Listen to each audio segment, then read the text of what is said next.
Hi, my name is Lisa Domenico, and I am here today to share my story with all of you. My first remembrance of abuse started when I was around 6 years old. There was one that I remember in particular when DSS was called to my home. And I remember being sat down by my parents and being told that they were coming and that if I told them of things that had happened, that I would never see them again. So I learned at a very young age how to lie and how to cover up and to know and accept abuse coming from my parents. I became a mom and got married at the age of 19.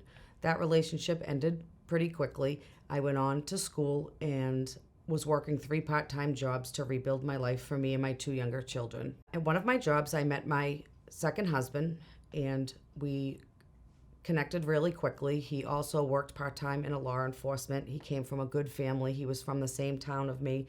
But signs of possessiveness that I look back now that were warning signs that I didn't take then. He would follow me. He would always show up where me and my girlfriends were. And at first I just thought he just wanted to be with me. And I kind of accepted that behavior. But there was an instance that he came to my mother's house where I was living at the time and came to the door and was really upset because he couldn't find me. As I opened the door, he lunged forward and he bit my lip and drew some blood. We were both instantly shocked. He took a step back. He apologized and said he didn't know why he did it and that would never happen again. I think, again, because of my past abuse, that I was willing to accept his apologies, that he loved me and that things would be okay. And they were. We went on to start to build our lives. We got married. We had 2 children. We bought our first home. He was hired as a permanent full-time law enforcement official. In 2002, after the birth of my 4th child, I was quickly diagnosed with some illnesses, fibromyalgia, and a bunch of others that were contributed to stress. In that time, the control started even more, the power that he had over me, because I was becoming more and more dependent because of my sicknesses. I wasn't able to go back to work, so I was financially trapped, which he constantly reminded me of. I knew at that time that it was time I needed to stop making decisions on leaving this relationship. I started by going back into the workforce, which I knew if I had gotten some stable financial that maybe I could be able to handle it with the 4 children. But that's when I noticed that my ex-husband's behavior became only more aggressive and more unstable in general. The more I took back control of my life, the more he seemed to spiral. Things really started to escalate in 2007 when he was caught with infidelity in the marriage. He was having an affair. It was getting more intense. Things were starting to happen in front of the kids, because most of the time, if anything happened, he would wait until the children went to school so that nobody was around. Or if anything happened with the kids, I would always just get in the car and leave. The physical abuse was starting to get more frequent. Things like spitting in my face, pushing me into things. Again, because of who he was and the power of what his position was, he knew not to leave any marks. I was a prisoner in my own home at this point. I got a restraining order in 2009. I finally felt some type of relief. I started to regain a sense of control. And that's what I learned about all the debt that had been going on in my home behind closed doors. He was stealing thousands, tens of thousands of dollars from my Social Security. My house was about to go into foreclosure. I was left with the 4 children and all of this. But I was ready to face that. I was ready for the first time to face these challenges head on, no matter what it was. I started to tell people what was going on. People started to understand and help me. But then a few months later, at my job, I herniated a disc and I was dealing with another severe disability. Unfortunately, this gave him the in to help me. I needed help with the children. I needed help financially because I was now out of work. I let him come back to the house. There was an order drawn up for no abuse with all the stipulations. I'll never forget walking into the door. 2 of my sons and one of their friends was sitting on the couch. I remember walking by him as he was screaming and yelling at me. I remember walking into my room and I remember turning around. He pushed me into the bureau and I had a box fan that was sitting on the floor plugged in. He picked it up and he tried to hit me over the head with it. As I raised my hands and I stopped it, he leaned in to bite my face. And I was instantly brought back to the first attack that he had done to me so many years before. I grabbed my son. I put him in my bed, again, because I knew that it would stop. The next morning I woke up and I sat my ex-husband and my two boys down, my two younger children, and I told them what they witnessed last night was not normal and it would never happen again, that their father was packing his stuff today. I was filing divorce and he was never coming back. It was about a year and a half into the divorce proceedings.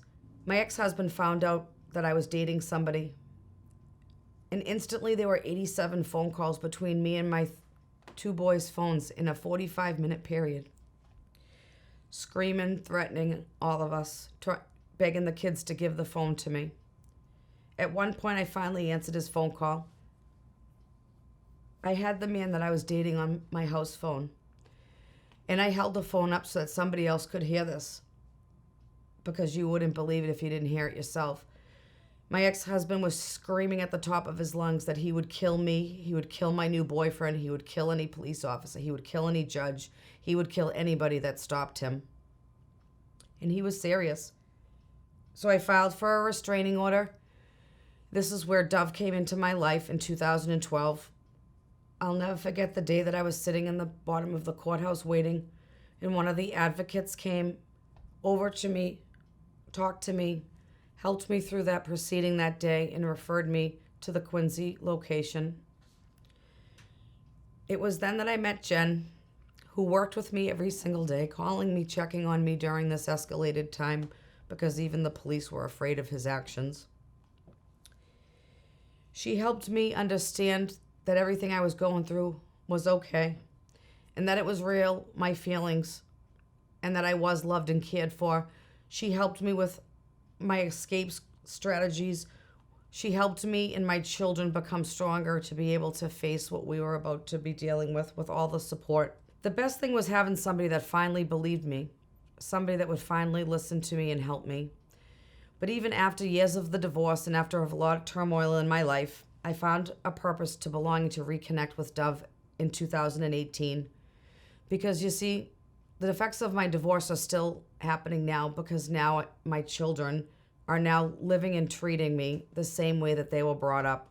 And again, there is no support on any side of the family to help them understand that, again, this is not normal. So with the help of my primary care physician, with my therapist, with my spiritual advisors, I came back and met with Dove. I'll never forget the day I walked back in and I met my new advocate, Vicky.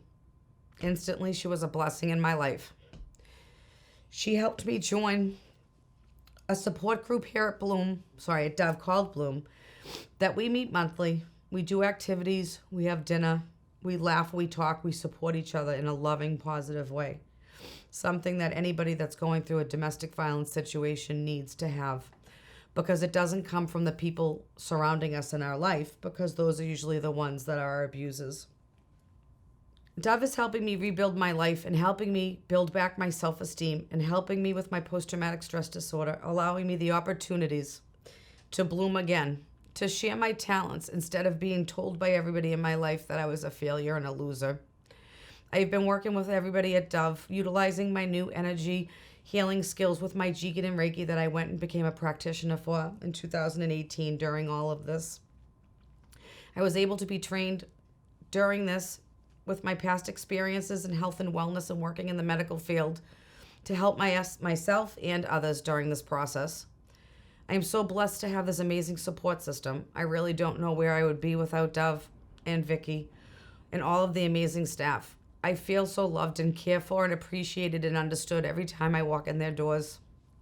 I feel special and I feel at home while I'm still looking for one myself. I always have been a positive person, and Dove has really helped me to live out my dream.